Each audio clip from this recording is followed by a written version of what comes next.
Thanks for joining us once again. Have you ever been bullied, or has your child ever been bullied? And if so, how did you deal with it? What's the best advice that you could give to another parent? If you want to email me your thoughts, lynn@lynndoyle.net. We're talking about it right now because bullying plays a big role in Lisa Scottoline's latest novel called Save Me, but we are also doing a whole series on bullying here on It's Your Call, so I always want to know what you think about that.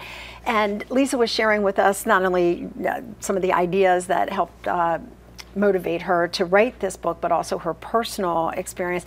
As a lawyer, did you find that the whole concept about the litigation and perhaps, you know, being sued if someone bullies or is bullied, that kind of thing, did you find that that's frivolous, or do you think that in this day and age it's an absolute necessity in our life? Probably somewhere in the middle. I don't think it's frivolous at all. No. I mean, I think the problem is, and I think this is unfortunate, it goes back to what you were saying before, that schools do have a legal obligation.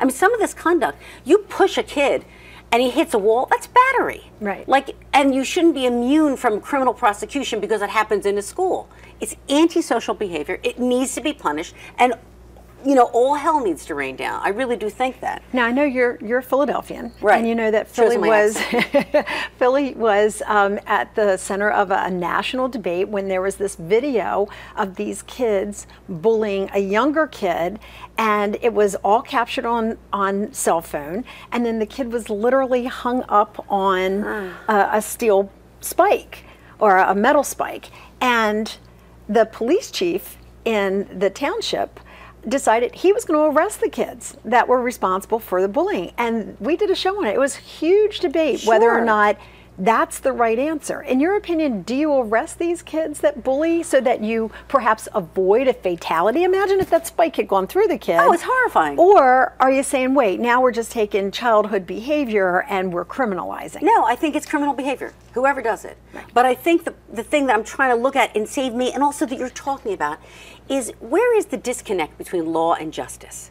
Yes, that may be legal. Is it really just? Yeah.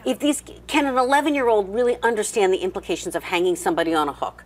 You know, kids make dumb decisions every day, and some can end up in death. Boy, but I tell you, if you saw a classmate taken out of school in handcuffs because they had been picking on another kid, wouldn't it give you pause and make you think, oh, I don't want that to happen to me? I don't know. I mean, it's hard to know, but I think the roots of bullying and this behavior are so so complicated and so many. You know, if you're bullied in the home, kid, you're on a track. Right. You're going to bully when you get there, and it doesn't matter how many people you see go. If your father's been in handcuffs, if your mother's been in handcuffs, what are you going to do? You're going to have a conversation? It's not going to happen. Okay. How much of a role we know parents should be playing a huge role, but the schools, you think, should really, we didn't have anti-bullying programs. Right. We didn't maybe even put a name on it when you and I were going to school. Right. Not even when my kids were going to school, but now, given the suicides and the deaths and the arrest and that kind of thing, does it belong as part of the curriculum in school? I think it absolutely does, and I think we're far behind. I mean, not all schools have it. I had to search around to find a school because I wanted to set the book in a realistic school. Now, some have it and some don't. I wanted to set it in a place that was forward-thinking because it's easy to do a school where nobody understands the implications of that, but that would be wrong and not interesting to smart people who I think I write for. So, you know, yeah, right. It has to be part of the curriculum, and where it falls short is what's interesting. Okay, so it's entertaining. It's a great read. It's suspenseful, like usual. It's got a societal message, as usual. What do you want people to take away from this book? Oh, I just want them to think. And I want them to be entertained. I mean, really, I want to tell a really good emotional story with depth. I want them to think about what they would do in her shoes, and think about really, what is mother love? And I don't say that it's not father love, but I'm a girl. So I know what it's like to be a mom.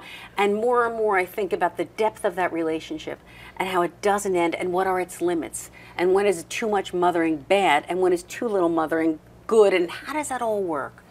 So that's what you want them to think about. It's about mother love. Okay, mother love. But it's called Save Me. You can get it now. Tell me, we always try to get a little peek into what's coming up next. Any ideas, any thoughts? Are you working on it now? Well, it's more an examination of mother love because it's kind of a situation where, let's put fiction, a woman with an ex-husband I have 2 of those. And this woman, which is why your next husband will be a dog.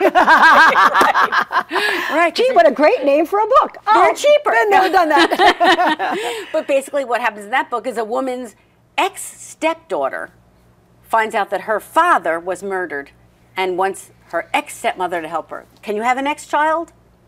Do you ever stop being a mother? There you go. All right. See, already the next one. We're waiting with bated breath. But right now, I want you to enjoy this one by New York Times bestselling author Lisa Scottoline, who's been my very special guest. And as always, it's wonderful to have you here. I hate to have to wait a whole another year. I know. It's sad. You are the best. Thank you so much for this.